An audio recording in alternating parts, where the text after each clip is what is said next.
à son image, à sa ressemblance, pour être comme lui. Il m'a créé pour régner, je suis né pour briller, et non pour échouer, mais toujours triompher.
Ta connaissance intellectuelle, mets de côté ta compétence, mets de côté, alléluia, ton rang social, mets de côté, amen, toute ton identité, et dis à Dieu, Seigneur, ce matin, je suis dans ta main, comme de l'argile, comme de l'argile, comme de l'argile, je suis dans ta main, comme de l'argile. Donne-moi la forme qui te plaît. Fais de moi ce que tu veux ce matin. Oh Seigneur, s'il te plaît, donne-moi une forme. Seigneur, selon mon identité, moule-moi dans la moule que tu as prévu pour moi ce matin. Donne-moi un caractère digne de toi. Je suis à ta main. Je suis à toi.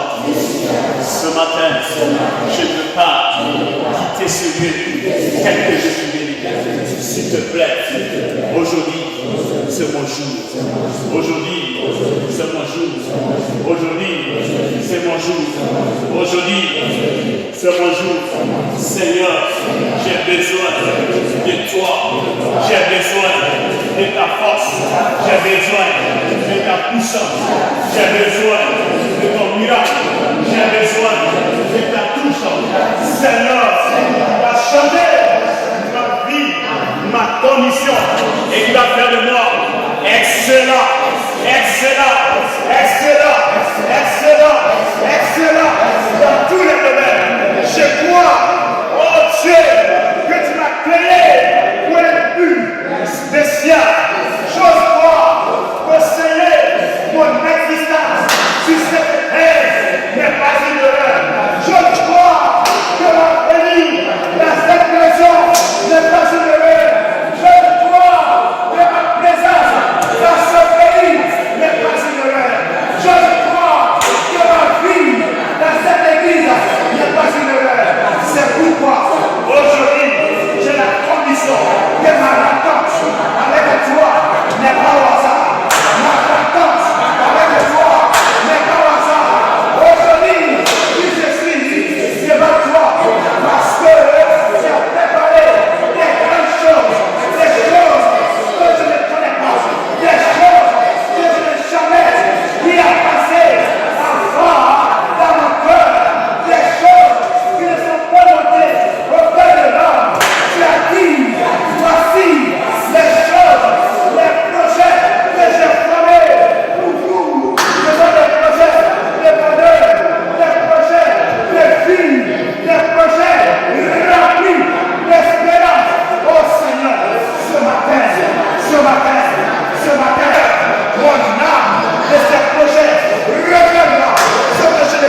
Sois béni et sois la bienvenue ce matin au milieu de nous. Saint-Esprit, je t'accueille à bras ouverts.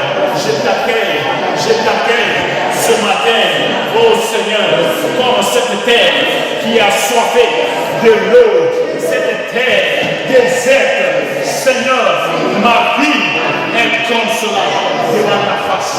Merci parce que tu feras des grandes choses dans ma vie ce matin au nom de Jésus. Acclame Jésus!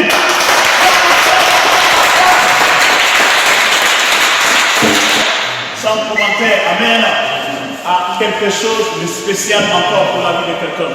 Si tu veux entendre, dis-moi amen. Amen. Amen me dérange.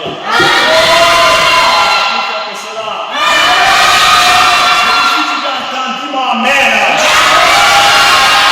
Ton amen ne bouge même pas d'ici. Oh mais tu n'as pas bien mangé. Tu crains que les veines thoraciques, ou quoi, se soient coupées. Hein? C'est pourquoi tu dis amen. Tu gardes le reste dedans. Il y a quelqu'un qui n'a pas déjeuné. Dans les cafés-bars, alléluia. Dans les restaurants, amen. J'ai parcouru tous les restaurants de Bokeh, alléluia. Cette beauté, je n'ai jamais eu. Alléluia. Est-ce que tu vois ça? Peut-être tu as mangé spaghetti, 3 baguettes encore, moustabaguetti, spaghetti, mais tu n'as jamais mangé ça. Encore, il n'y a pas de guetti. Il y a pas de guetti. Moi, je ne connais pas les types de guetti. Il y a Oméran. Vite. À quoi? Hein? Poulet brûlé, il ne pas seulement. Amen. Mais de toutes paroles qui sortent de la bouche de l'Éternel, ça veut dire que la parole là est immorale. C'est pas moi qui ai dit. Il ne faut pas dire que le pasteur a inventé quelque chose. C'est la Bible qui dit. Matthieu chapitre 4, verset 4. L'homme ne se nourrira pas seulement du pain, mais de toutes paroles qui sortent de la bouche de l'Éternel. Et le problème de toi, si ce n'est pas le pain, c'est le pain. Pain sur sa main, c'est ce qui mange. C'est ce qui va te permettre d'avoir la longévité. Mais regarde comment tu vas aller. On va dire que toi tu es plus jeune, plus âgé que moi. Alléluia. Quand tu vois, tu es déjà avancé en âge. Pardon, pas en âge, en forme. C'est un jeune de 35 ans, 40 ans. Il a avancé ce soir en âge. Tout ce que tu trouves. 22h, 0h, 4h, comme mes voisins, ils restent avec. Oui, parce que le matin, j'ai des affaires. J'ai besoin de faire quoi? Il m'en jusqu'à 5h du matin. Et puis, déjà, le jour pour nous, ça commence à faire à 0h. Bon, je vais laisser le côté. La véritable différence. Comment créer la véritable différence comme ça? Comment créer la véritable vie? Qui ne veut pas créer une différence dans ça? Non, pas les Alléluia. Qui ne veut pas être excellent ici? Je sais que tout le monde aspire à l'excellence. Tout le monde aspire à créer la différence dans sa façon de faire. Alléluia. C'est pourquoi même les jumeaux qui sont dans le même banc, vous allez voir, ils n'ont pas le même style. Ils n'ont même pas, même si les parents vont vouloir imposer en les faisant quoi? En les portant les mêmes habillements, les mêmes chaussures. Vous allez voir, il y aura toujours une différence. Alléluia. C'est pour dire que Dieu a fait l'homme et Dieu a aimé la différence. Ou il a aimé la diversité. Alléluia. C'est pourquoi il a créé l'homme, il a créé la femme. C'est pourquoi il a créé les animaux de façon différente. Alléluia. Et si Dieu aime la différence au niveau de sa création, il aime aussi la différence au niveau de ses serviteurs. Alléluia. Dieu fait la différence toujours. Amen. Pourquoi? Parce que Dieu n'aime pas la confusion. Lorsque vous êtes ensemble comme ça, Dieu veut vraiment qu'il y ait son enfant qui ne l'est pas. On est d'accord? On peut venir tous ensemble comme ça. Mais Dieu, quand il regarde, alléluia, qu'est-ce que lui veut? Qu'est-ce qu'il cherche parmi la foule? Il cherche des personnes qui peuvent faire la différence, qui peuvent sortir de la confusion. Amen. Ne pas faire la différence, c'est admettre que Dieu fait la confusion. Oh, Dieu ne fait pas la confusion. Alléluia. C'est pourquoi ce matin, le thème nous parle de comment créer, n'est-ce pas, la véritable différence entre toi et moi, entre ma façon de faire, entre ma vie et ta vie. Alléluia. Comment je peux parvenir à créer la vie, la différence. Et je pense que les personnes qui sont ambitionnées aiment beaucoup entendre ce de faire. Et je te souhaite la bienvenue si tu es parmi les leurs au nom de Jésus. Amen. Et je voudrais vous dire que la véritable différence se trouve dans le Seigneur. Toute autre différence ou toute autre imitation qui consiste à proposer ou à vous proposer une différence n'est pas de Dieu. Peut-être vous allez recevoir quelqu'un qui peut dire non, je peux t'aider à faire la différence. Je peux t'aider à faire mieux ta vie, à dépasser les autres. Mais laisse-moi te dire que la véritable différence s'obtient que par le Seigneur. Alléluia. C'est pourquoi ce matin, Dieu m'a donné ce message. Dieu m'a donné ce message pour vous ce matin. Je sais que ça va bénir quelqu'un. Amen. Moi, je crois que ça va bénir quelqu'un. Amen. Alléluia. Amen. Mon objectif ou ma demande est que tu sois à l'écoute de façon attentive. Parce que si tu n'es pas à l'écoute de ce que je vais dire, il n'y a pas de micro. Je ne peux pas trop crier plus que ça. S'il n'y a pas d'écoute, vous n'allez pas entendre ce que je vais dire ici. Donc, pour le moment, s'il vous plaît, soyez ensemble. Alléluia. Si tu sais que tu as un enfant qui te dérange, pardon, mets-le de côté, donne-lui au huissier, ils n'ont qu'à s'en charger de lui. Amen. Gloire à Jésus. La Bible dit dans Malachie chapitre 3, le verset 18. Quelqu'un va lire pour moi. Malachie chapitre 3, le verset 18. Ce n'est pas parce que je vais inventer ce que je suis en train de dire. Malachie 3, 18. Dit quoi? Malachie 3, 18. Oui. Et vous verrez de nouveau la différence. La différence entre le juste et le... Dieu dit quoi? Non, reprenez. Dieu dit quoi? Et vous verrez la différence entre le juste et le méchant. Ça veut dire que la différence là, c'est moi qui ai proposé? Non, c'est Dieu qui en parle. Il dit, et vous verrez la différence entre le juste et le méchant. Ça veut dire quoi? Le juste et le méchant ne doivent pas avoir les mêmes choses. Ça veut dire que le juste et le méchant ne doivent pas avoir les mêmes vies. C'est la parole de Dieu. Ça veut dire que si je suis juste et que toi tu es méchant, on ne doit pas avoir le même niveau de vie. Alléluia. Il doit y avoir une différence entre toi et moi. Et la différence n'est pas définie dans un seul groupe. Combien la Bible a défini dans le groupe? Allons-y, finissez la lecture, vous allez voir. Il n'a pas dit seulement que dans la vie de prière. Il n'a pas dit seulement que à l'église. Non, il dit ainsi. Vous verrez la différence entre le juste et le méchant. Continue. Donc, ça c'est le deuxième groupe. Le premier groupe, le juste et le méchant. Le deuxième groupe, entre celui qui sert Dieu et... Je parle à quelqu'un. Alléluia. Dans la vie, là, il n'y a que je crois les deux grands groupes. Suivez-moi ici. Si on n'est pas méchant, on est comment? Bon, on est d'accord? Si on n'est pas juste, on est méchant. Si on n'est pas juste, on est méchant. Si on n'est pas méchant, on est juste. N'est-ce pas? Si on ne sert pas Dieu, ça veut dire qu'on sert le diable. Si on est serviteur, c'est pas non. Si on est serviteur, on n'est pas serviteur de démons. Mais si on est serviteur du diable, on n'est pas serviteur de... Vous êtes d'accord avec moi que les deux grands groupes regorgent tout le monde? Oui ou non? Alléluia. S'il vous plaît, suivez. Quand je dis le juste, dites-moi un métier où il n'y a pas le juste, il n'y a pas le méchant. Prenons les écoliers. Parmi les écoliers, il y a des justes, il y a des méchants. Donc cette parole les touche aussi. Alléluia. Prenons les travailleurs. Il y a des justes, il y a des méchants. Encore quel groupe que vous connaissez? Toute identité de groupe que vous allez dire, vous trouverez des justes et des méchants. Ou vous trouverez des serviteurs de Dieu et des gens qui ne savent pas Dieu. Donc c'est pour te dire que, peut-être tu vas dire que non, ça là c'est pour mon frère Amos. Alléluia. Ne sois pas un chrétien de paix ce matin. On nous a appris ce qu'on appelle chrétien de paix. Ça veut dire quoi? Le Seigneur s'adresse à tout un chacun de nous.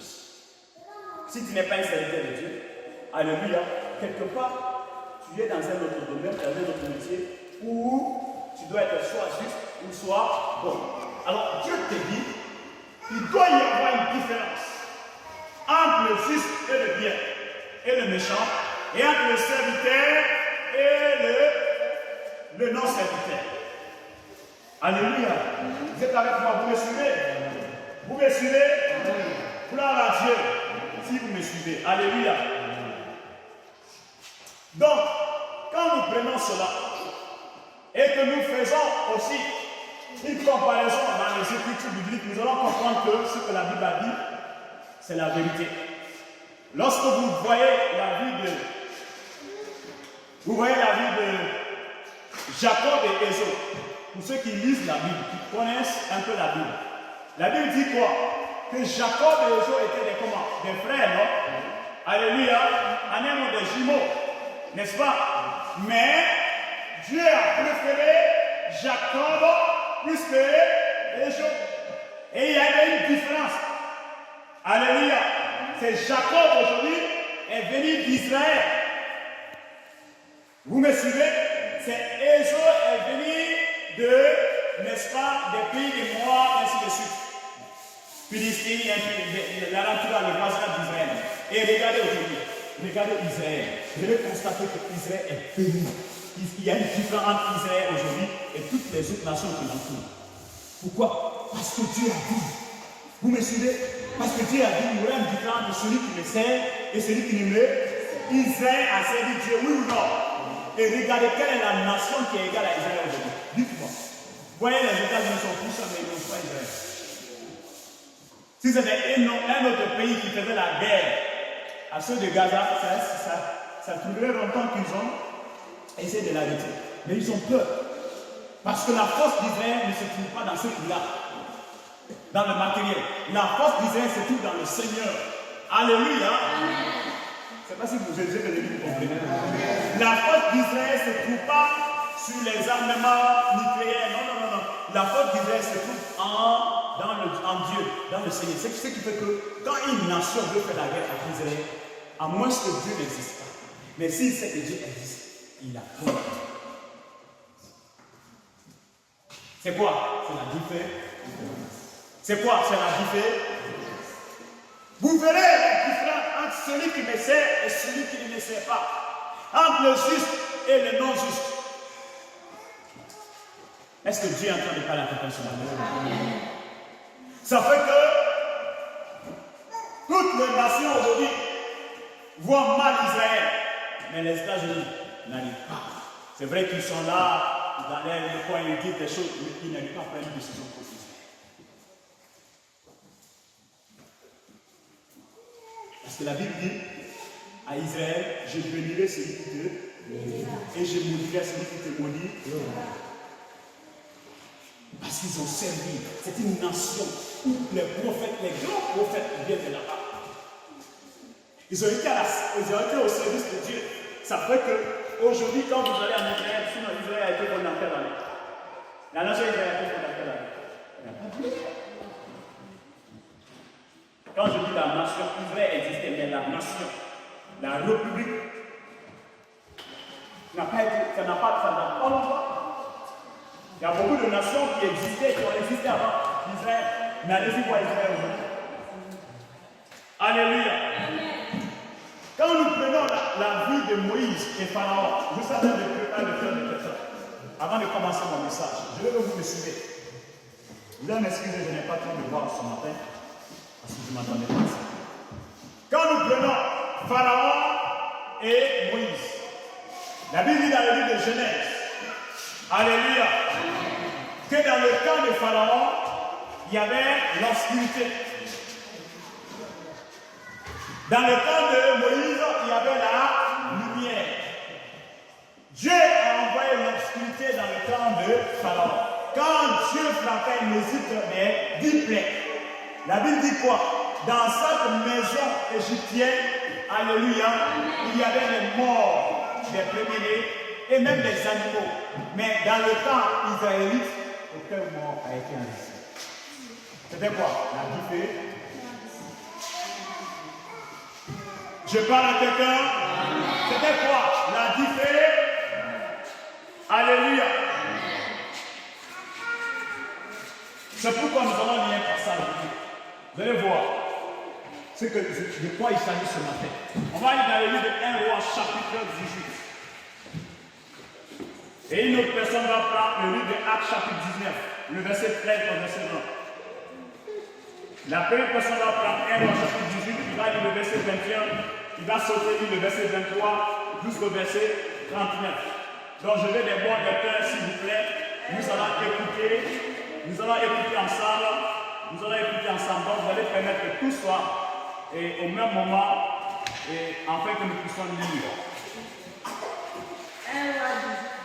Est-ce que tout le monde a trouvé le passage? Est-ce que nous avons tous trouvé le passage? Est-ce que tout le monde se trouve au lieu? L'éternel est Dieu, allez auprès de lui. Les enfants, vous me suivez? Allez après lui. Écoutez, maman, attendez. Jusqu'à quand procédez-vous des deux? Et il est dit, jusqu'à quand allez traîner-vous des deux côtés? C'est-à-dire, quand on dit quoi, accrochez-vous de quoi?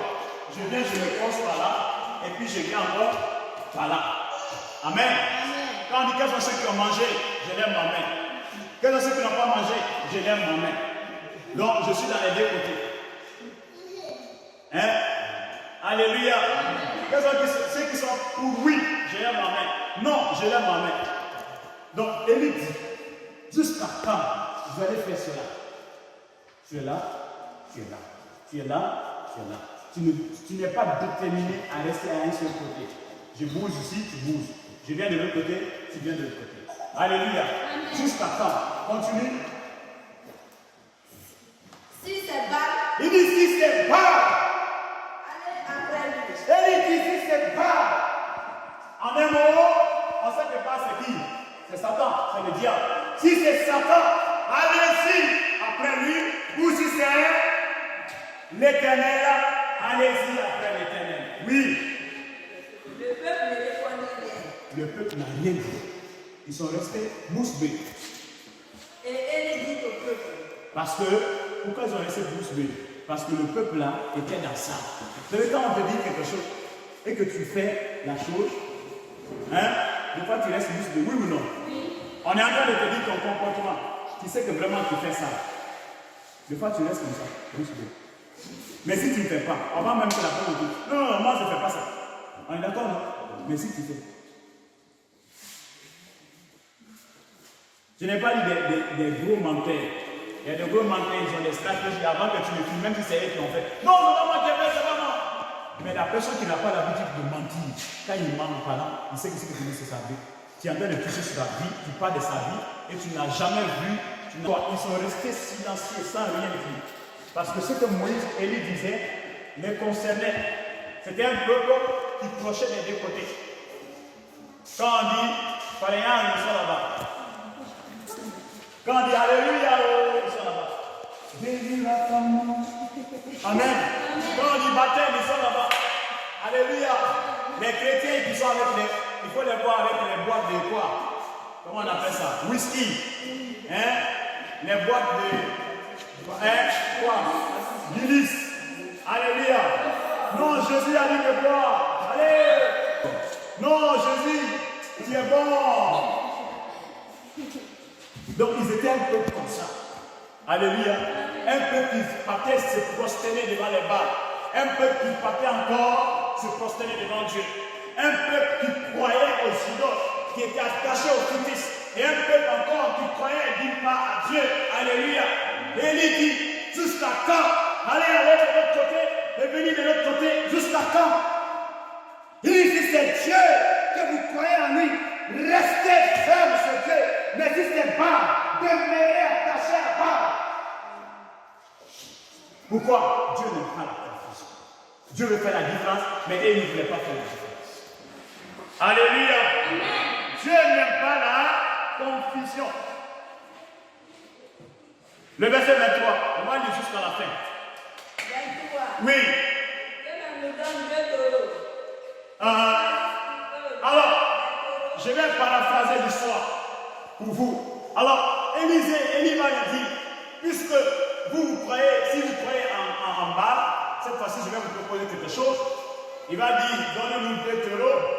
Alors, l'autre sera pour vous, vous allez immoler, tuer, et vous allez faire l'autel. Vous allez invoquer le nom de votre Baal. Si c'est Baal qui est Dieu, il va faire descendre le feu, et puis vous brûlez, consommer l'autel. Mais si c'est Dieu qui est Dieu, moi c'est de l'autre côté, je vais prier et invoquer mon Dieu. Si c'est Dieu qui est le vrai Dieu, et puis il va faire quoi? Le feu, il va m'exaucer. Alors quand vous lisez l'histoire, la Bible dit quoi? Alléluia. La Bible dit quoi? Ils ont commencé puisque c'est eux qui étaient nombreux. Élie va leur dire, commencez, c'est vous qui êtes nombreux. Ils vont commencer, ils vont prier, ils vont faire des incisions sur leur corps. Et puis ils vont passer toute la journée à invoquer. Et Élie va se moquer de Élie. Élevez vos voix encore plus fort. Peut-être votre Dieu a voyagé, ou bien il est préoccupé. Alléluia. Amen. La Bible dit quoi? Malgré toutes ces choses, ils ont fait en vain. Amen. Amen. Et Élie va s'approcher. Il va faire le thème, il va rebâtir le thème. Il va prier son Dieu. Et quand il finit de prier, le feu va descendre. Alléluia. Amen. Il y a quelque chose qui est dans cette histoire. La Bible dit qu'ils étaient nombreux. Amen. Le peuple qui adorait Baal était nombreux. Les prophètes de Baal étaient nombreux. Élie était combien? Ils étaient combien? Une seule paire. Ça veut dire quoi? Dieu n'a pas besoin de la quantité pour faire la différence. Vous me suivez? Amen.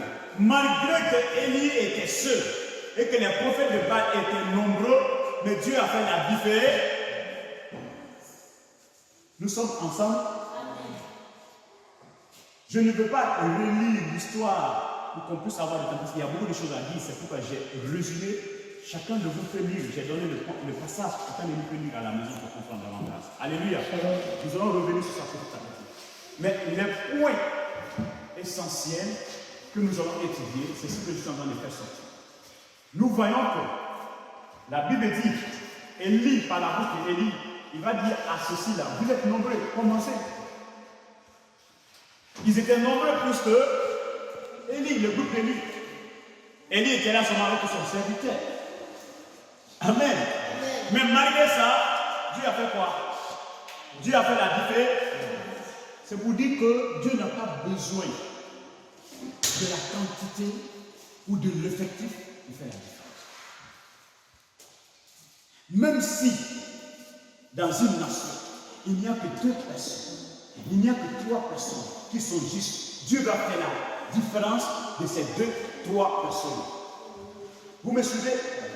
Je vais encourager quelqu'un pour 10 fois. Souvent j'entends dans la bouche des chrétiens guinéens qui disent, c'est pas notre faute, c'est à la guinéenne.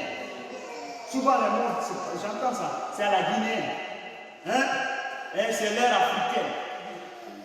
Les mots pareils, c'est l'air africain. Écoutez, un enfant de Dieu ne va pas avoir un langage pareil. Un enfant de Dieu ne doit pas avoir un tel langage. Alléluia. Suivez ici, s'il vous plaît. Parce que tu n'as pas besoin que vous soyez nombreux, alléluia, pour que vous commenciez à faire ce qui est bon. Même si tu es seul, parmi tant de personnes, parmi des multitudes de personnes, Dieu te demande, Dieu te recommande toi de faire la différence. C'est-à-dire de chercher à être juste. Aujourd'hui, beaucoup de chrétiens parviennent ou songent aujourd'hui parce qu'ils sont dans un milieu où ils se disent non, il n'y a pas de frères ici, et puis ils se laissent contaminer par le caractère de ceux-là qui les entourent. Alléluia. Tu peux ici, dans cette église, nous sommes un peu nombreux, n'est-ce pas? Alléluia. Mais si tu es en train de faire ce que Dieu te demande de faire, Dieu va créer la différence. Malgré que tu es avec nous, mais Dieu va faire la différence sur ta vie par rapport à d'autres personnes. Parce que toi, tu as pris la résolution de faire comme Dieu veut que tu fasses. Est-ce que vous comprenez ce que je viens de dire? Donc, je suis en train de dire quoi? La différence, je vous explique d'abord l'utilité et pourquoi Dieu fait la différence. Et comment Dieu fait la différence. Alléluia. On n'a pas besoin d'être nombreux. On n'a pas besoin, alléluia, d'avoir une grande équipe pour que Dieu soit avec nous. Non. Au jour d'aujourd'hui, c'est pourquoi quand je vois les chrétiens d'aujourd'hui qui dorment, qui ne font rien, ça me fait très mal. Quand la Bible dit que vous êtes la lumière du monde, ce sont des promesses, ce sont des paroles réelles. Mais dans ta maison, est-ce que tu es la lumière du monde? Dans ton quartier, est-ce que tu es la lumière du monde? D'abord, tu as peur de démontrer que tu es chrétien. Tu as peur qu'on sache que tu es un enfant de Dieu. Ça fait que Dieu crée la différence entre vous. Tout est dedans mélangé. On ne sait pas qui est chrétien, on ne sait pas qui. Quand on vient chez toi, on ne sait pas si tu es chrétien ou bien si tu es musulman. On ne sait pas si tu es chrétien ou bien si tu es païen. Quand tu parles, on entend les mêmes mots que les païens disent. Quand tu t'habilles, on voit la même manière que les païens s'habillent. Les païens, alléluia, amen. Quand ils s'habillent, leur corps est exposé. Quand tu t'habilles, ton corps est exposé. Quelle est la différence? Quelle est la différence? Nous devons créer la différence, mes frères. Parce que Dieu n'aime pas la confusion. Et Dieu n'a pas besoin que vous soyez nombreux pour dire non, il faut que nous soyons nombreux pour faire la. Écoutez, même toi seul, tu peux faire la. Vous allez voir comment une seule personne peut faire la. On va tout à l'heure parler de ça.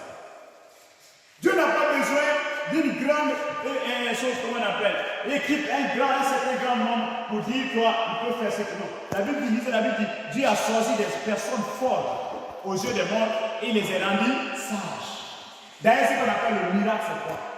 Le miracle, c'est de prendre quelque chose qui n'a pas d'utilité, qui n'est pas efficace aux yeux des hommes et rendre cela efficace aux yeux des hommes. Alléluia, lorsque un certain Mamadou, alléluia, d'un quartier plus reculé, parvient à devenir grand, alléluia, son nom va rester dans l'histoire. On est d'accord? Mais lorsque déjà quelqu'un qui est grand parvient à encore être grand, mais il est déjà grand. Il est déjà grand. Quand Doubi avait donné des millions de sacs de riz dans ce quartier-là, on va dire que mais c'est un président, il doit me faire plus que ça. Les hommes vont l'insulter. Ah mais c'est seulement ce qu'il a fait. On est d'accord? Mais comme toi, ma fille, on ne te connaît même pas. On ne sait même pas que tu es dans quelle entreprise. Alléluia. Tu arrives à faire des dons. Ah, qui a fait? C'est une sœur. Elle est étudiante. C'est ça le miracle. Alléluia. Je ne sais pas si vous comprenez la façon dont je le fais. C'est ce qu'on appelle le miracle. Donc j'ai envie de dire que créer la différence, faire le miracle, avoir la puissance, n'est nullement attaché le fait qu'on est petit ou grand, le fait qu'on est bien ou mauvais, le fait qu'on est intelligent ou n'est pas intelligent. Non, ça n'est pas lié à ça. C'est lié à l'engagement, à la décision. Vous allez comprendre tout à l'heure. Alléluia. Quand tu as l'engagement, tu as la décision, tu as la volonté, tu peux faire la différence. Donc chacun de vous ici qui m'écoute, après avoir fait écouter ce message, est capable de faire la différence dans sa vie. Amen. Alléluia. Amen. Tu es capable, même à ton âge de 18 ans, 12 ans, de créer la différence.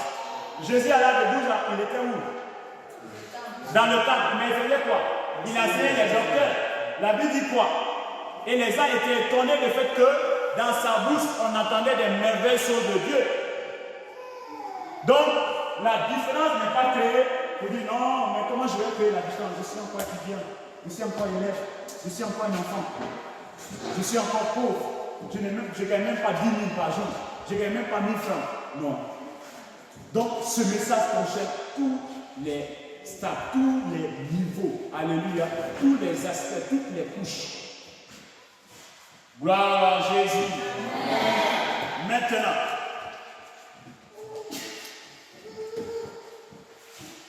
ce que j'ai envie de dire,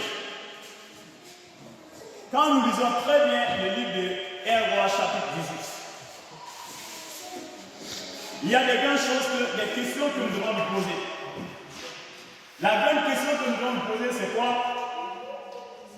Qu'est-ce qu'il nous faut pour que Dieu fasse la différence dans ma vie? C'est ça la question. Qu'est-ce qu'il nous faut maintenant, à mon âge, pour que Dieu, alléluia, crée la différence dans ma vie? Qu'est-ce que je dois avoir? Vous êtes avec moi? Qu'est-ce que je dois avoir? Qu'est-ce qu'il me faut? Qu'est-ce qu'il faut chercher pour que Dieu crée la différence dans ma vie? Parce que la différence ne se crée pas par ta propre force. Vous me suivez? La différence ne se crée pas par ta propre. C'est Dieu qui crée la différence. Dieu a toujours créé la différence entre les hommes. Alléluia. Amen. Je vais te donner quelques exemples où Dieu a créé la différence. Alléluia. Donc, vous voyez le cas de Moïse, Élie et les prophètes, il a créé la différence. Quand le livre que je vous donne encore, le livre de Actes, vous lisez, il a créé la différence entre Paul et les 7 fils de Séva. Amen. Maintenant, qu'est-ce qu'il nous faut pour que Dieu crée la différence? C'est ce qui est essentiel. Parce que déjà, il n'est pas à contredire que Dieu ne crée pas la différence. Nous sommes tous d'accord que Dieu crée la différence. Entre ses serviteurs, entre le méchant et le bon, il crée la différence. Maintenant, qu'est-ce que je dois avoir? Nous lisons le premier verset, le verset 21, de 1 dans chapitre 18. Quelqu'un va aller pour nous. Le verset 21, suivez. Suivez. Alors, Élie dit quoi? Élie s'approcha de tout le peuple et dit, jusqu'à quand clocherez-vous des deux côtés? Écoutez, si l'Éternel est Dieu, allez après lui. Si c'est Baal, allez après Baal. Première des choses. Alléluia. Bien-aimé, si tu veux, à partir de l'instant que Dieu crée la différence dans ta vie, voici ce que tu dois faire. Tu dois être capable, à partir d'aujourd'hui, dès lors que tu as entendu cette parole, de prendre une décision entre Dieu et Satan. Je dis quoi? De prendre une décision entre Dieu et... Tant que tu flottes dans les deux côtés, tu ne peux pas faire la différence. Tant que tu es attaché au idoles, tu es attaché au Dieu. Comme le monde dit, mon cœur me dit descends, mon cœur me dit monte, mon cœur me dit descends. Qu'est-ce que je vais choisir? Adama a écouté. Mon cœur me dit monte, l'autre dit descends. Je m'arrête au milieu. Tu peux t'arrêter au milieu de ton cœur. Il y a des gens qui veulent faire comme ça. Quand il veut choisir, quand il veut, alléluia, même si investi dans une situation, ils écoutent leur cœur. Le cœur dit monte, le cœur dit ne fais pas. Maintenant, ils sont dans la balle. Ce n'est pas comme ça la vie humaine. Alléluia. Il faut être capable de prendre la décision, n'est-ce pas, d'être de l'un de ses côtés. Prendre la décision. Si tu veux être avec Satan, mon frère, rien ne t'empêche d'être avec Satan. Ma soeur, si tu veux être avec Satan, tu es libre d'aller avec Satan. Mon frère, si tu veux être avec Dieu, tu es libre d'aller avec Dieu. Mais tu ne peux pas faire la différence. Si tu confonds les deux grandes personnalités-là, ce n'est pas possible. Tu ne peux pas.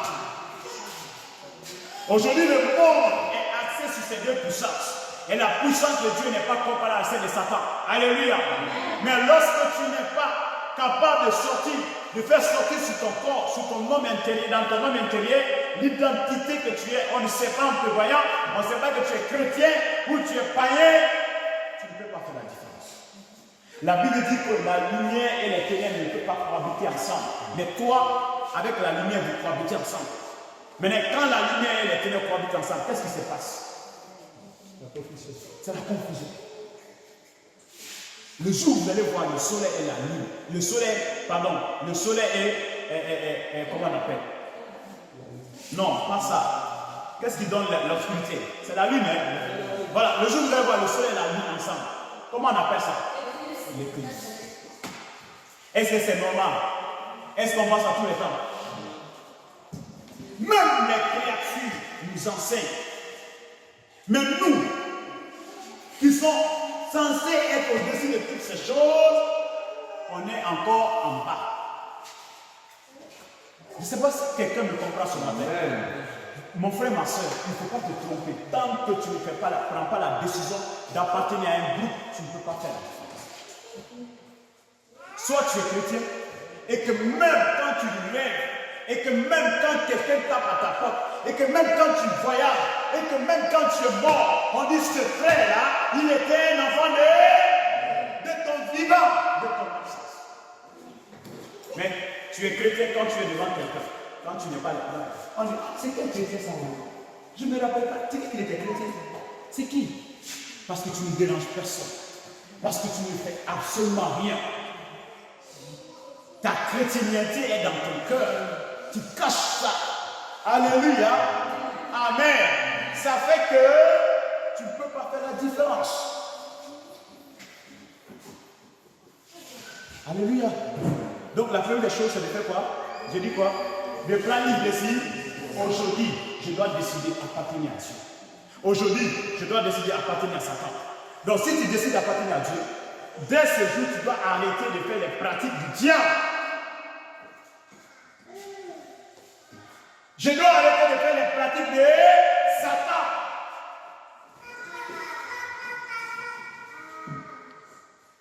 C'est vrai, la Bible dit que tous ceux qui mentent sont du diable. Je suis de Dieu, mais je suis encore dans le mensonge. Je suis de Dieu, je suis encore dans le vote. Je suis de Dieu, je suis encore dans la fornication. Je suis de Dieu. Écoutez, ce sont ces choses-là qui font qu'on ne peut pas faire la différence. Je vais vous montrer tout à l'heure dans la Bible. Un chrétien qui a encore à casser ça. La Bible dit que ce sont des petites choses. Ce sont des choses qui sont des multitudes de l'air. Mais jusque là, vous êtes là-bas. C'est pourquoi l'église de maintenant, là, du 21e siècle, n'arrive pas à faire de grandes choses. Le mensonge, c'est dans son cœur. Les païens mentent, ils mentent. Il critique. Le païen murmure, il murmure. Le païen touche les fétiches, il touche les fétiches. Le païen est sorcier, il est sorcier. Alléluia. Amen. Le païen regarde les films pornographiques, il regarde les films pornographiques. Le païen écoute la musique moderne, il est dans ça. Ça fait qu'il n'y a pas de différence entre lui. Peut-être la seule différence c'est quoi? Le père ne va pas à l'église le dimanche, mais lui il va à l'église le dimanche. C'est ça seulement la seule différence. Mais quand tu ouvres son téléphone, regarde dans son téléphone, ce sont les musiques mondaines, mondaines qui sont remplies dans son téléphone. Les films d'amour pornographiques qui sont remplis dans son téléphone. Quand il n'y a rien de spirituel, tu ne peux pas trouver dans son téléphone un message, une prédication de son pasteur. Tu ne trouveras pas dans son message quelque chose qui parle de Dieu. Tu ne trouveras pas tu rentres dans sa maison, tous ceux qui sont là, c'est musique mondaine. Mon frère, est-ce que tu es de Dieu? C'est pourquoi il n'y a pas de différence de toi. Tu ne déranges personne. Parce que quelqu'un qui est autour de Dieu dérange les gens. On ne peut pas le supporter. Pourquoi? Parce que ce qui est en lui est plus fort que ce qui est en lui. Et que la soit lui-même. Ce qui est en lui est plus fort que lui-même. Ça fait que celui qui est en lui est en train de produire des effets au dehors. Alléluia. Amen. Est-ce que Dieu parle à quelqu'un? Dis à ton ami, aujourd'hui choisis un côté. Dis-lui choisis un côté. Pas par la bouche, mais par les comportements, par les actions. Ça veut dire quoi? Ça veut dire si tu quittes ici, là, tu continues à mentir là. Tu connais ton camp là. Ça veut dire ici, après ici encore, tu mens là. Ça veut dire tu connais ton cancan. Ça veut dire Dieu met dans ta main la clé. C'est à toi, si tu veux faire la différence, si tu veux ne pas faire la différence, toujours en toi. Alléluia. Gloire à Jésus. Amen. J'ai aimé ce passage-là. Quand vous lisez, hey, la Bible dit quoi? Dans le livre de Actes chapitre 19. Hein? Quelqu'un va lire pour moi. Lisez pour moi, vous allez voir. Actes chapitre 19. Je veux un bon lecteur parce que c'est pas trop long. On va lire ça. Acte 19. Oui. Le verset 13 au verset 20. Rapidement. Suivez la lecture là. Oui. Quelques exorcistes. Maman, il faut lire ça bien. Quelques exorcistes. Oh là là, c'est pas ça. Quelques exorcistes. Voilà. Qu'est-ce qu'on appelle exorciste? Les exorcistes, ce sont quoi? Ce sont les, écoutez, ce sont les occultistes. Ce sont des personnes qui appliquent la magie. Ce sont les exorcistes, ça veut dire les magiciens. Ok? Les magiciens étaient là. Il y avait des magiciens. Ils étaient des fils de Séva. La Bible, ils étaient 7. Suivez. La Bible, ils étaient 7 personnes. Les fils de Séva. Mais ils pratiquaient la magie. Ça veut dire quoi? Regardez. Qu'est-ce qu'ils faisaient eux? Ils utilisaient la magie pour dire allez, reçois la puissance. Mais ce n'était pas la puissance de Dieu. Et puis les gens tombaient. Vous dites la puissance. Ils guérissaient les gens. Mais c'était avec la puissance du. Ils ont trompé tous ceux qui étaient là. C'est pourquoi je vous dis, hey, quand un enfant véritable de Dieu vient quelque part, il sera combattu. Les gens là, qui sont dans l'affaire là, ils n'aiment pas voir un vrai enfant de Dieu. Parce qu'ils savent que leur projet est déjà détruit. Alléluia. Amen. Donc ils ont longtemps tiré dans ça. La Bible dit qu'ils étaient 7. 7, ils étaient nombreux encore. 7 fils de Séva. Donc ils trompaient, ils manipulaient les gens avec les médicaments, avec les magies, avec les fétiches. Et les gens tombaient, et puis il y avait la guérison. C'est pour vous dire que Satan peut donner la guérison. Hein? Vous ne comprenez rien. Ça veut dire quoi? Satan aussi peut faire quelque chose. On n'a pas dit que Satan ne peut pas faire quelque chose. Mais ce qu'il fera là, s'il fait, mais le jour où Dieu va se présenter, où un enfant de Dieu va se présenter, c'est fini pour lui. Il est foutu. Devant un enfant de Dieu, il ne pourra rien faire. Sa puissance va rester comme ça. Baal faisait beaucoup de choses pour les prophètes. Là. Mais pourquoi le jour où Élie les a confrontés, Baal est resté impuissant? Pourquoi? Parce que la Bible dit quoi? Lorsque la lumière apparaît, les ténèbres. Baal était efficace. Mais devant Élie, non, il était inefficace. Les 7 fils de Séva, la Bible dit quoi? C'était des exorcistes. Ils ont longtemps manipulé la magie. Ils ont longtemps trompé les gens. Et les gens croyaient en eux. Mais le jour où Paul s'est présenté, qu'est-ce qui va se passer, ma soeur? La Bible dit quoi? À la suite? Juste en voulant essayer d'invoquer sur ceux qui... Ils voulaient invoquer. Donc, ils ont vu Paul. Paul faisait la prière, les gens tombaient. Ils ont vu que Paul là, il a la vraie puissance. Le nom du Seigneur Jésus. Alléluia. Amen. Ils ont vu que le nom que Paul utilisait là était vraiment réel. Ça dit, vous savez, quand tu achètes des choses, Amen. Amen. Supposons que tu as acheté ça. Vous savez, la photocopie et l'original ne sont pas les mêmes choses. Amen. Amen. Même si c'est pour toi, tu as acheté, c'est pour toi, c'est la photocopie. Mais quand tu vois l'original, tu vas commencer à convoiter le livre. On est d'accord? Tu vas commencer à convoiter. Parce que tu sais que l'original est plus grande que la photocopie. Tu sais qu'un jour la photocopie là va être ruinée. Tu sais que la photocopie un jour va être détruite. Mais l'original là, quand tu as ça, qui n'aime pas l'original? Alléluia. L'original est convoité.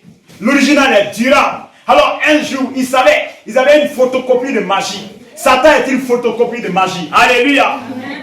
Tous ceux qui utilisent le médicament du diable, ce n'est qu'une photocopie. Ils photocopient ce que Dieu fait. Alors, quand ils ont vu les véritables serviteurs de Dieu, quand ils ont vu les véritables enfants de Dieu, Alléluia. Amen. Ils ont voulu utiliser le nom que ceci utilisait. Qu'est-ce qui s'est passé? Qu'est-ce qui s'est passé? Alléluia. Oui. En disant, reprends la partie, reprends le verset. Les exorcistes, Ils ont voulu, oui. ambulants, essayaient d'invoquer. Les gars, la Bible dit, c'est pourquoi les gens sont ambulants. Hein. Écoutez, les qualifications. La Bible dit, ils étaient quoi? Ambulants. Quelqu'un qui est ambulant, ça veut dire quoi? Une personne ambulante, c'est quoi? Les étudiants, aidez-moi. Une personne ambulance. C'est une personne qui... Hein? Qui impressionne. Non, pas seulement qui impressionne. Quand on dit que tu es ambulant, ça veut dire quoi? Qui font le bruit de façon. Qui font le bruit. C'est ça. C'est quelqu'un qui aime faire le bruit. Amen. Hey, l'un des points pour comprendre un faux serviteur et un vrai serviteur, c'est ça. Les gens qui aiment faire le bruit là, hein, c'est des taureaux vides, même à l'école.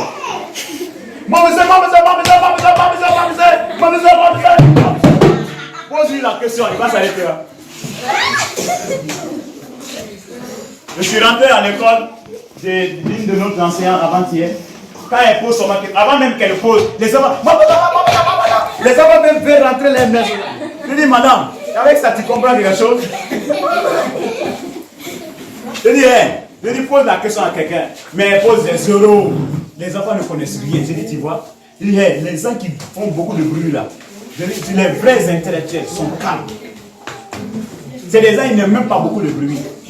Même dans le spirituel, les gens qui font trop de bruit là, ils n'ont rien en eux. Amen. Amen. Parce que s'ils ne font pas de bruit là, on ne saura pas qu'ils sont là quoi. Donc il faut qu'ils font le bruit pour déranger les gens, pour qu'on dise, et là c'est les petits. Même à l'église, quand on dit prier, alléluia, au nom de Jésus, la caramba, il ne prie pas celui.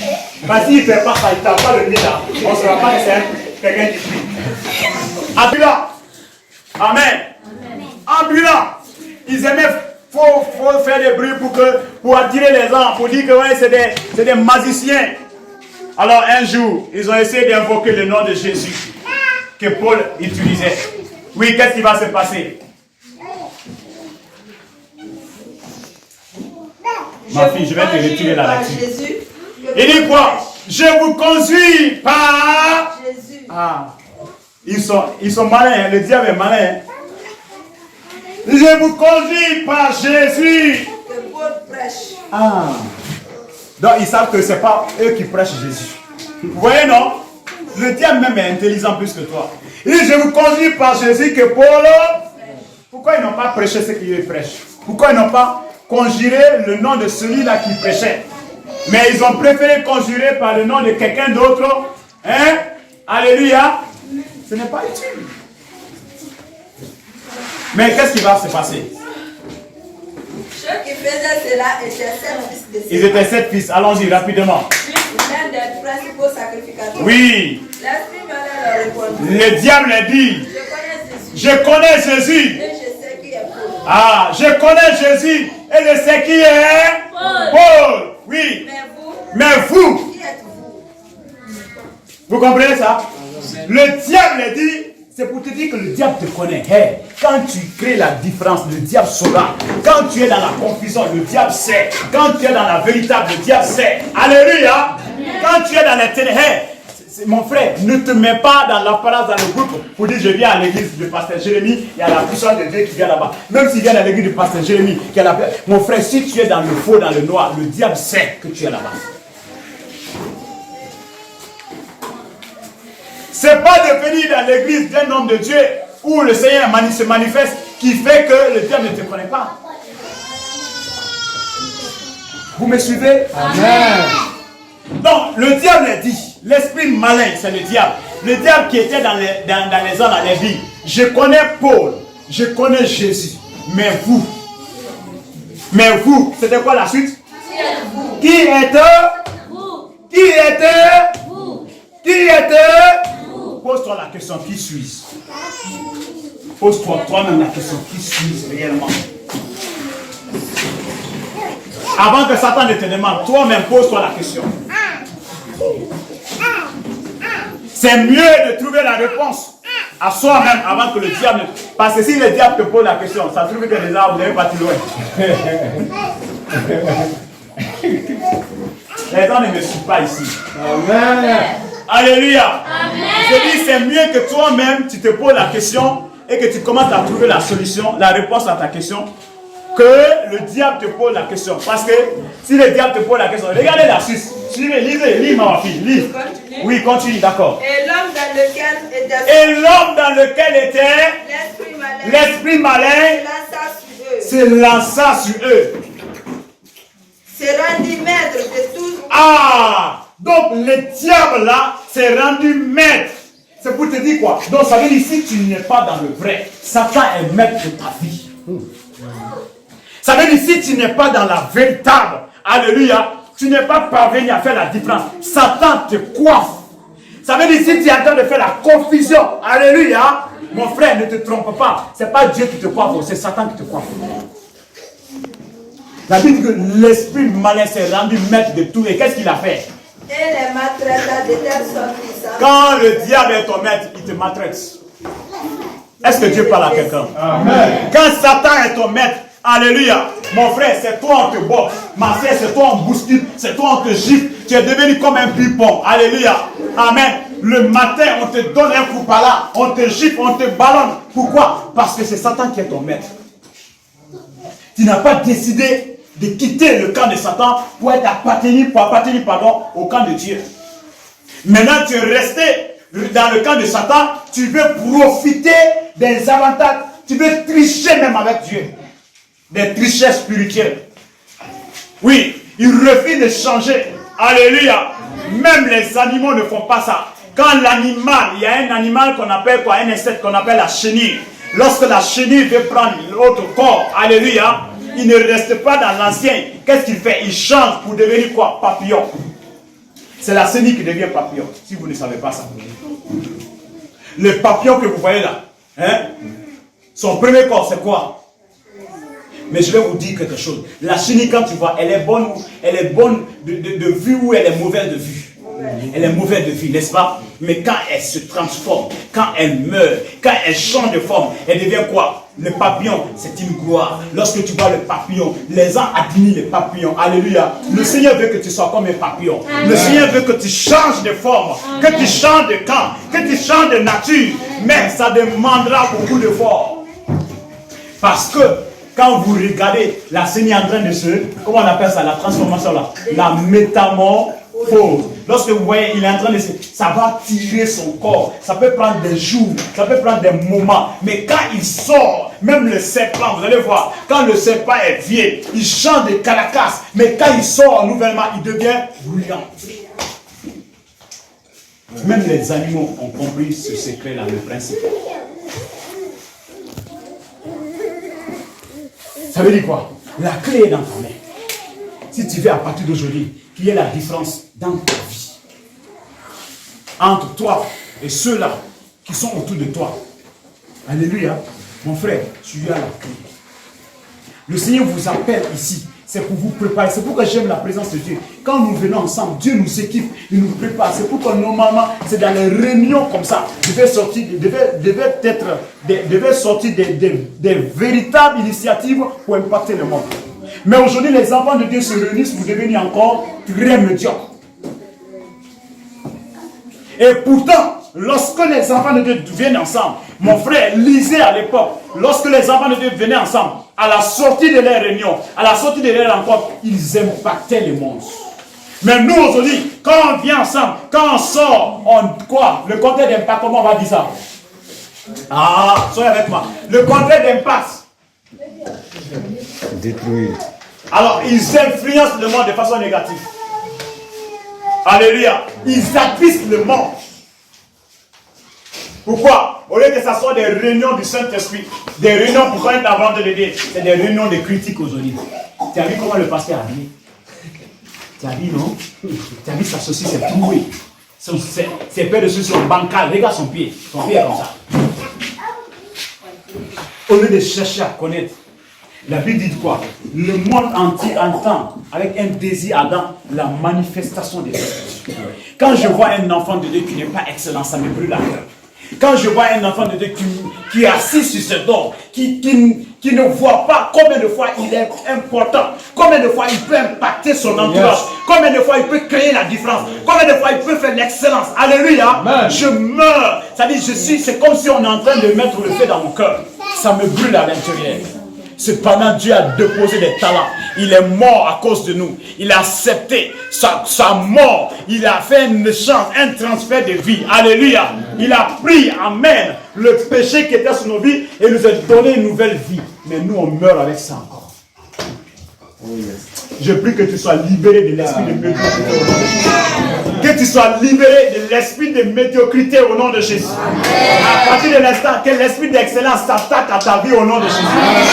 Que l'esprit de faire la différence dans ta vie, dans tes affaires, dans tes situations, toutes situations confondues, soit à ta vie au nom de Jésus. Nous devons faire la différence. La différence entre notre monde d'habillement, à notre façon d'étudier. Mais vous voyez aujourd'hui les enfants de Dieu, un enfant de Dieu, le monde copie, il copie. Il refuse de réviser, on dit évaluation, l'autre regarde. Alléluia. Amen. C'est honteux. C'est honteux quand on attrape un chrétien en train de voler. C'est honteux un chrétien. Qu'on te dit, ah, ma fille me disait son témoin, c'est pas de qui. On dit, toi tu n'agis pas comme un chrétien. C'est honteux. Le païen peut voler, on l'attrape. Il n'aura pas de critique contre eux tellement.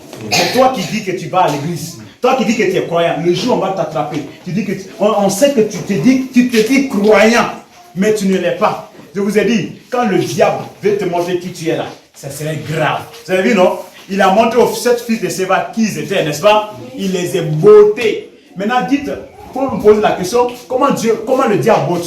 C'est pas forcément comme il a fait aux 7 fils de Séba. Il y a plusieurs façons. Il va te botter. Il y a plusieurs façons dont il peut passer pour botter. Il peut passer par le fait de t'exposer à une grande honte. Tu es assis maintenant, dit voler, voler, voler, voler, voler. Et puis c'est toi qui es assis. Hein?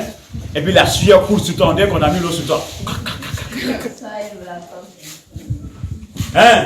Comme le pasteur qui disait, soyez blanc comme l'Esprit de Dieu. Il a longtemps volé.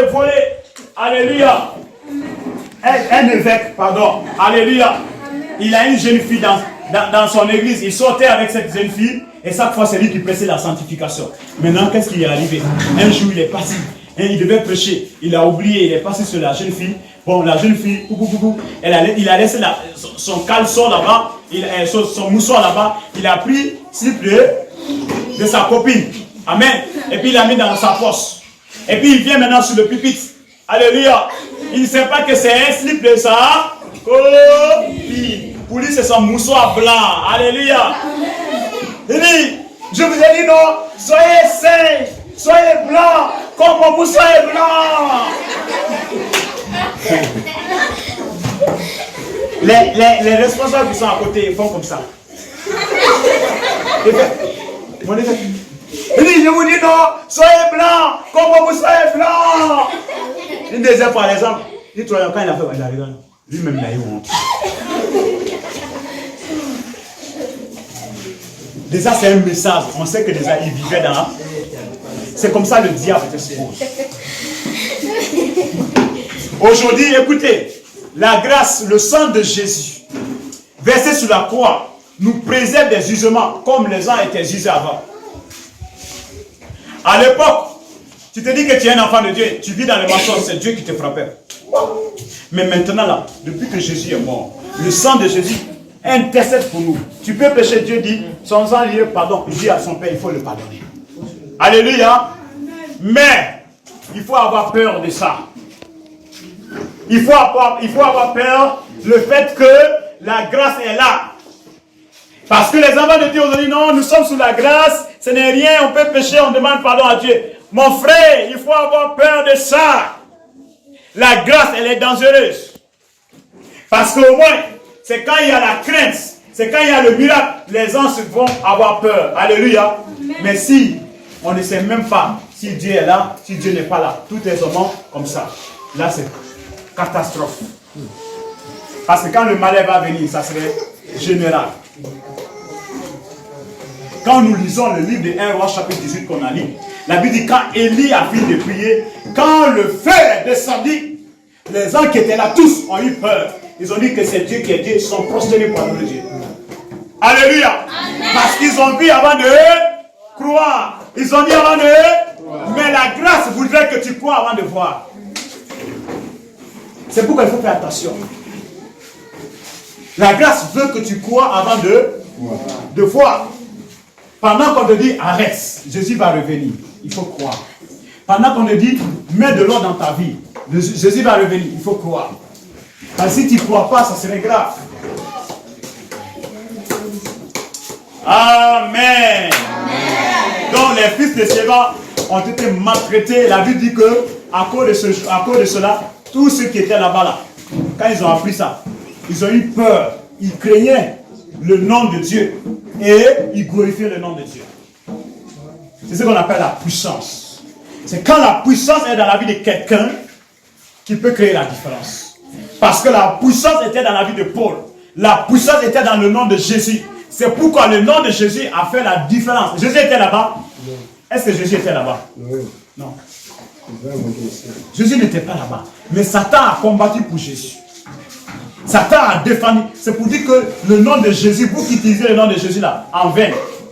Tu es en train de mentir. Au nom de Jésus, sur les dessins de ma main, laisse les dessins de ta main tranquille. Tu sais que ce que tu dis là, c'est du mensonge. Mais tu ne fais qu'en mentir sur les dessins de ta main et sur le nom de Dieu. Aujourd'hui, nous utilisons le nom de Jésus de façon vaine. Et la Bible dit, tu ne prendras pas mon nom en vain. Nous savons, effectivement, ce qu'on dit, c'est faux. Mais on dit, c'est pourquoi la puissance n'est pas là. On n'a pas de puissance. Et c'est la puissance qui crée la différence. C'est quand tu as la puissance, la différence se crée. Alléluia. Il n'y a pas la puissance. L'apôtre Paul, on respectait l'apôtre Paul parce que la puissance de Dieu était en lui. On a respecté Élie parce que quand il a invoqué, la puissance de Dieu est descendue et l'autel a été consumé. C'est ce qu'on appelle la puissance. C'est la puissance qui va faire la différence entre toi et les autres. Mais la puissance, là, pour l'obtenir, il y a des étapes pour suivre. Et cette première étape, c'est ce qu'on vient de citer. Il faut décider, n'est-ce pas, d'être à un côté. Il faut décider de prendre la résolution, n'est-ce pas, d'appartenir à Dieu. Je dois être capable de prendre une décision entre Dieu et Satan. Si je suis un enfant de Dieu, je dis, hey, à partir d'aujourd'hui, c'est fini le mensonge. Les petits copains là, les voyous copains là, les numéros, je mets sous liste noire. Mais tu es encore chrétien, tu as les petits copains. Regarde tes messages. Un jour, j'étais en train de regarder une émission de Côte d'Ivoire. On a interviewé un couple. Et au départ, ils étaient très contents. Le monsieur leur dit, tu crois à ta femme? Il dit, oui, je crois à ma femme. Et le monsieur pose la question à la femme, tu crois? Oui, je crois à mon chéri. Et au départ, c'était un chéri qui était entre eux. Maintenant, le monsieur dit, bon, le jeu est simple. Voici le jeu, ce qu'on va faire. Vous allez donner votre téléphone, vous deux. Il dit, maintenant, vous allez donner les mots de passe. On va vous regarder dans vos comptes, choses qu'on appelle. Dans des comptes de réseaux sociaux. On va regarder dedans. C'est ça, non? On dit réseaux sociaux. Pour voir si les messages qui viennent, on va essayer de lire. Alors, le monsieur, tellement qu'il a confiance en lui, il va donner son téléphone, il va donner le mot de passe. On rentre dans son WhatsApp, on trouve, il n'y a pas de message compromettant. Alléluia. On rentre dans le téléphone de la femme, le premier message dit, bébé, ça va. Quand le monsieur a dit, bébé, le monsieur dit, ah, tiens, bébé. Le monsieur qui était en train de les interviewer, il dit, monsieur, restez tranquille, je n'ai pas fini le message. Il trouve un deuxième message qui dit, chérie. Donc, à chaque fois que le monsieur parlait, les deux couples, devant la caméra, sont discutés, ils sont séparés dans la haine. Parce que le monsieur ne savait pas que la femme le trompait avec son téléphone. Combien de chrétiens trompent Jésus?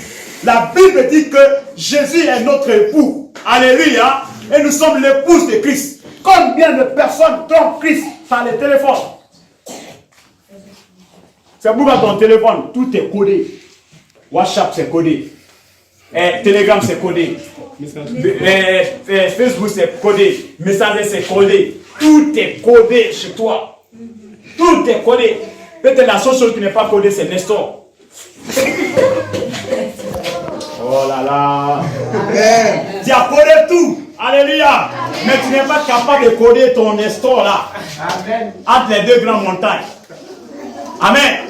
Lui n'a pas de code. Il est accessible à tout.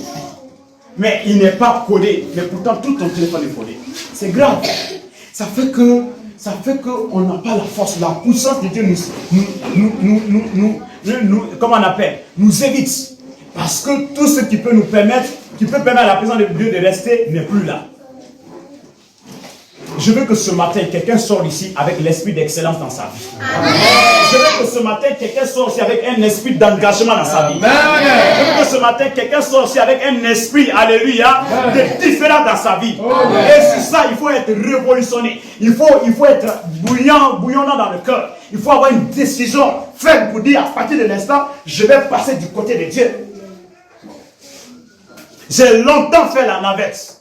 J'ai longtemps fait la confusion. Alléluia. Amen. Pasteur, sois audacieux, venez dire pasteur, tu m'as même confié des responsabilités. Non, oui c'est vrai, mais je n'étais pas un chrétien. Parce que je faisais ça. Le vrai réveil commence lorsqu'il y a la vraie repentance.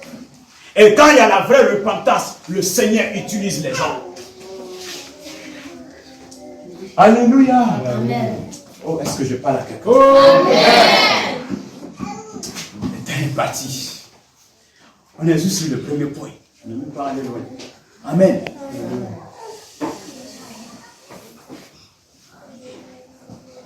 Deuxième chose, mon frère, qu'il te faut. Alléluia. Amen. Quand vous lisez le verset 30, le verset 30, la Bible dit quoi? 1 Roi 12, 18. Le verset 30. Le verset 30. Vous n'êtes plus là-bas. Le verset, chapitre 18, le verset 30. 1 Roi 18, 30. Oui. Saül craignait de plus en plus David. Non. Élie dit alors à tout le peuple, approchez-vous de moi. 1 Roi 18, le verset 30. Élie dit alors à tout le peuple, approchez-vous de moi. Bien-aimé, si les paroles que tu as entendues ont fait quelque chose dans ton cœur, si les paroles que tu as entendues ce matin, alléluia, ont porté une décision dans ton cœur, voici la deuxième étape. Amen. Quand tu décides d'appartenir à Dieu, il faut t'approcher, il faut décider aussi s'approcher ou être capable de t'approcher auprès d'un véritable homme de Dieu. Il faut être quoi? Capable de t'approcher auprès d'un véritable homme de Dieu.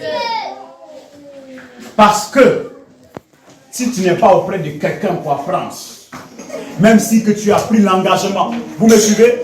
D'être avec Dieu, tu vas encore perdre l'engagement. La plupart de nous ici présents, on a donné nos vies à Jésus, non? Mais ce qui fait qu'on n'est pas capable de maintenir la même allure, c'est pourquoi? Parce qu'on fait l'hypocrisie dans la relation entre nous et les hommes de Dieu véritables. Quelle est ta relation avec ton Père spirituel?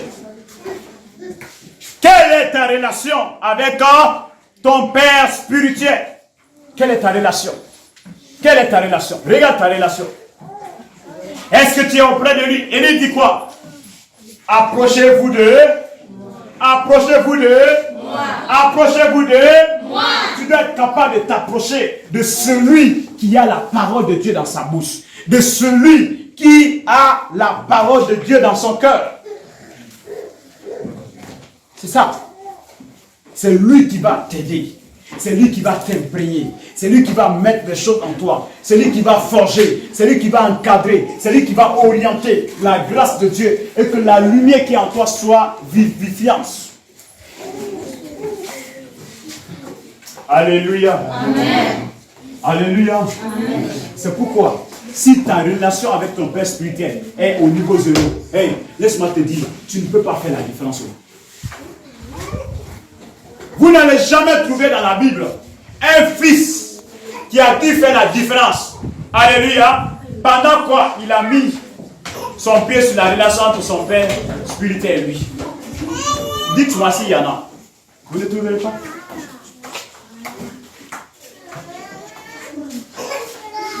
Amen. Alléluia.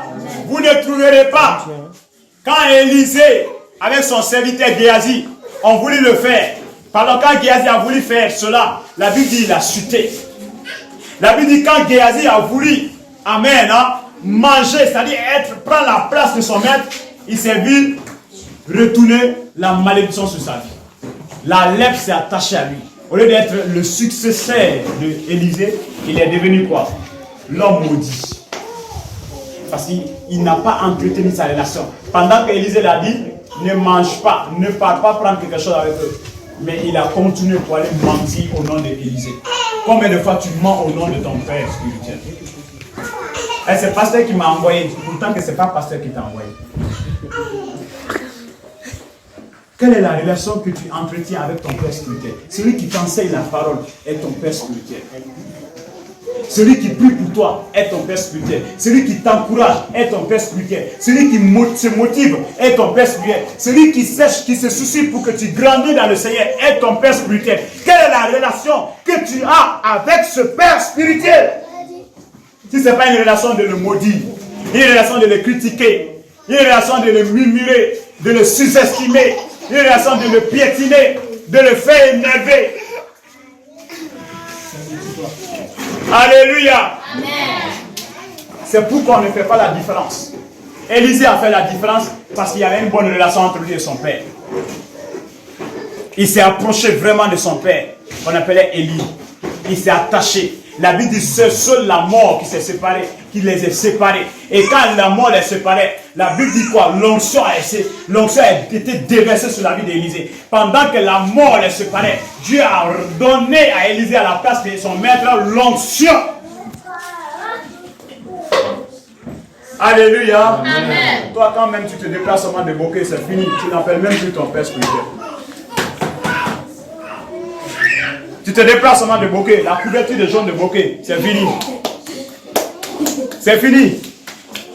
Même tu es là, même ici, là. Tu appelles combien de fois ton père spirituel? Combien de fois tu m'appelles? Combien de fois tu m'appelles dans la semaine pour me saluer au moins? Mais tu attends que je t'appelle. Ah, il ne m'appelle pas, moi je ne l'appelle pas. Ah, le pasteur là, il se prend. Moi, je vais montrer qui je suis.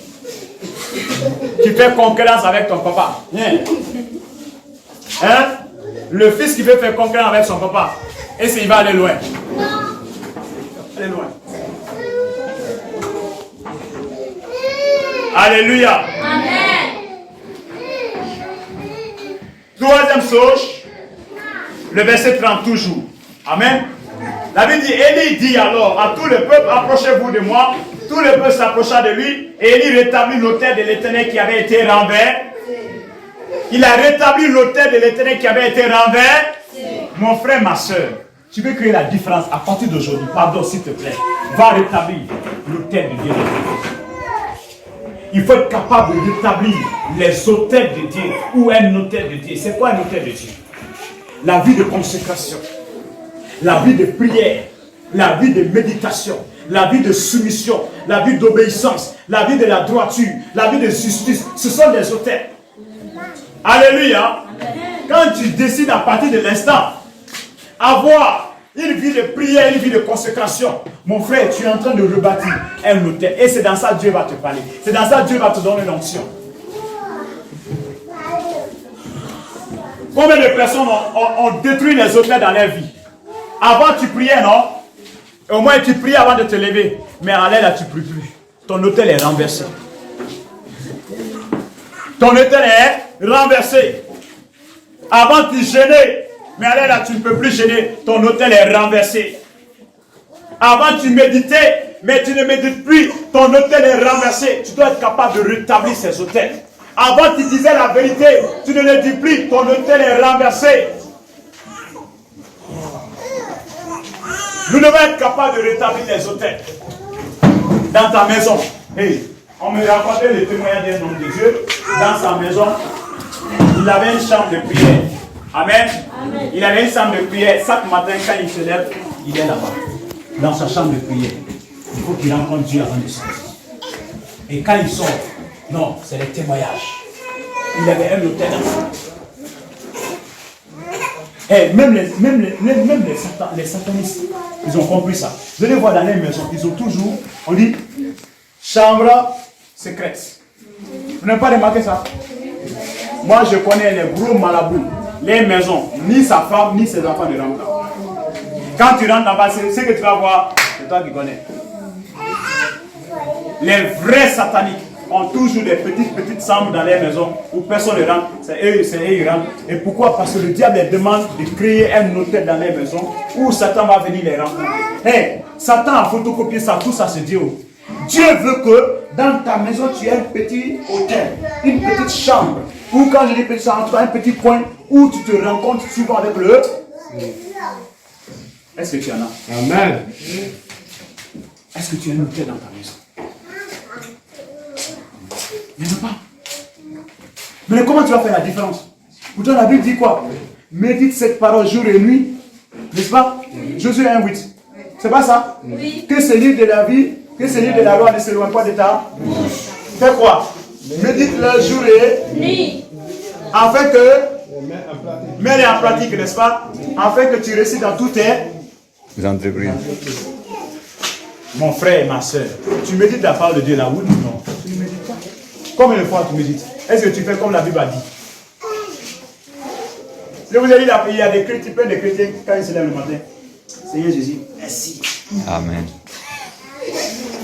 Oh Jésus, merci. Hein? Amen. Maman, il y a le riz. Mais quand ils sont fatigués, Seigneur Jésus, tu sais que je suis fatigué. Toi-même, il faut payer sur moi. Alléluia. Amen. Il se bouge. Fais comme hier. Fais comme hier, Seigneur. Envoie tes anges, comme hier. Écoutez, j'ai fait un rêve hier. Le Seigneur m'a appris quelque chose. Dans le rêve, alléluia. Amen. J'étais dans une grande forêt. Et du coup, j'ai vu des... Vous connaissez l'animal là qu'on appelle le porc? Oui. Hein? C'est un animal sale. J'ai vu des porcs, des multitudes de porcs qui venaient vers moi. Dans un seul but de venir me déchirer. Et j'étais là, du coup, j'ai vu des lions qui sortaient de la bouche. Et qui se jetaient sur ces porcs-là. Ils ont fini de dévorer tous ces porcs.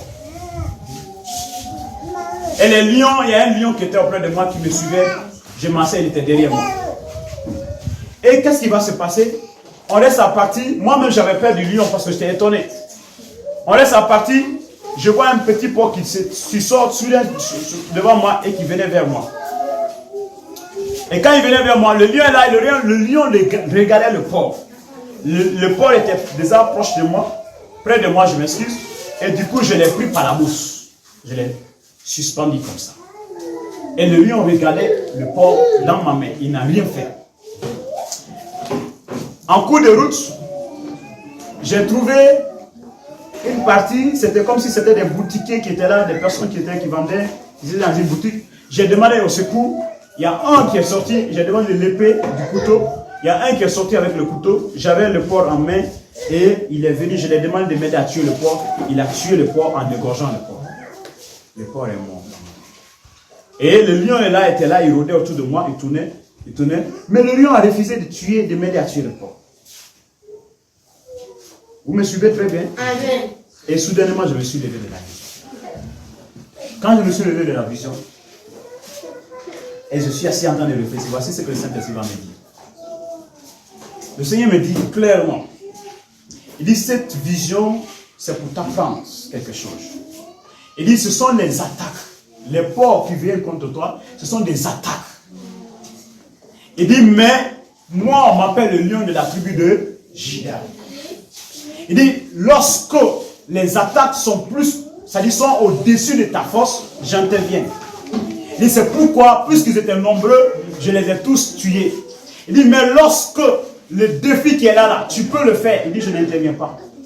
Ouais. Il dit, c'est pourquoi, cette fois-ci, j'étais auprès de toi, je te regardais. Parce que tu pouvais tuer ça. Alléluia. J'ai compris quoi? Il y a des choses que tu peux faire. Dieu ne t'aidera jamais si tu sais que tu peux faire. Si c'est que tu peux, alléluia, apprendre quelque chose et être excellent, être champion. Si toi-même tu ne te donnes pas, il ne fera pas ta place. Comme souvent j'entends, pour dire il faut que Dieu nous aide. Écoutez, Dieu nous aide, c'est vrai. Il y a des choses dans lesquelles Dieu peut nous aider. Il y a des choses dans lesquelles Dieu ne va pas nous aider. C'est toi-même qui vas faire. C'est toi-même qui dois prendre l'engagement. Donc à partir de l'instant, c'est toi qui dois prendre un engagement, bâtir un hôtel autour de toi, dans ta vie. Par cet hôtel, le Seigneur va te commémorer. Par cet hôtel, le Seigneur va te remplir de son esprit. Mais si tu es incapable de te lever le matin prier, si tu es incapable de prier la nuit, si tu es incapable de méditer la Bible, si tu es incapable de jeûner, mon frère, laisse-moi te dire, tu ne peux pas faire la différence. Ce n'est pas une prophétie, ce n'est pas une malédiction, mais tu ne pourras pas. Parce que tu vas à la rencontre des choses de la Bible. La Bible dit, médite cette parole jour et nuit. Il n'a pas dit, je vais méditer cette parole pour toi. Il a dit ça. Il dit, médite, médite. Et dans Josué chapitre, je ne sais pas quoi, et quand vous lisez, il va dire à Josué, il dit, c'est que le même Josué chapitre, il dit quoi? Il dit, prends courage, fortifie-toi. Après du verset 7 jusqu'au verset 8, 12 comme ça. Il dit, prends courage, fortifie-toi. Il dit, je serai avec eux. Et il y a des choses, écoutez, tu n'as pas besoin que, il faut que Dieu m'aide. Tu as besoin de prendre le courage. Si tu es quelqu'un qui n'a pas ne peut pas prendre le courage, l'engagement, laisse-moi te dire que tu n'y arriveras jamais. Si tu attends que Dieu te donne la grâce là, tu n'y arriveras jamais.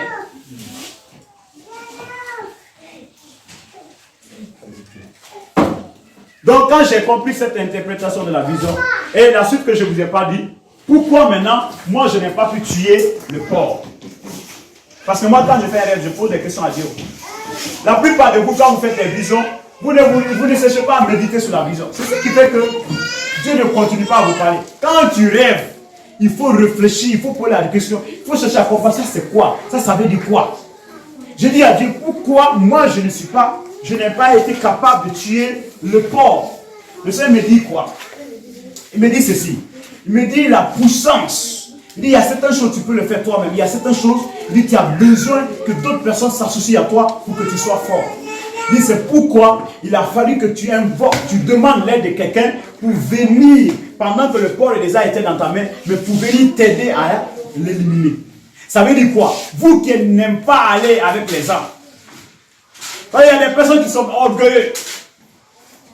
Vous qui n'aimez pas appeler quelqu'un à vous aider. Vous qui n'aimez pas demander secours, aide à quelqu'un, mon frère, tu ne peux pas être grand. Le monde dit que c'est l'argent qui cesse l'argent. Ça veut dire que, Amen, Amen. Alléluia, c'est quelqu'un qui appelle quelqu'un. Je ne sais pas si vous comprenez ce que je viens de dire.